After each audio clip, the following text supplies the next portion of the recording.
The urban development and sustainability concentration came into being maybe 7 or 8 years ago when a group of faculty who were interested in these issues of sustainability, of urban development, increasingly had students coming to us and wanting to take a sequence of courses, and also students who were interested in working in the field. So we thought it made sense to formalize what we had been doing informally for a while and put a track into place.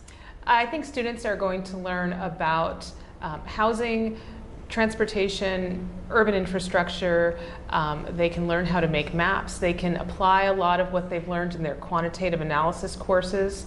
They'll learn about neighborhoods and how it is that neighborhoods do or don't kind of affect life outcomes.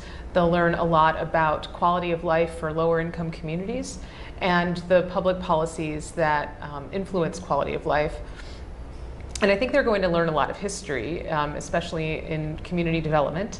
The history of basically of urban development in cities in the United States. I mean, New York City is a great place to be teaching these classes because it's an incredible laboratory for housing and community development and sustainability initiatives. New York City has done more than any other city in the country, has a long history of investing its tax dollars in this kind of stuff. So in that way, they're studying and working in this incredible laboratory. It's also a very competitive place to get a job, and there are lots of people who come to New York City and want to work on these issues. So if they can say that they have the concentration and they've studied these concrete things, we believe that they'll have a leg up. And we believe that our students are, I was going to say as well prepared, but I would say better prepared than students at many of the other New York City schools working on these same issues.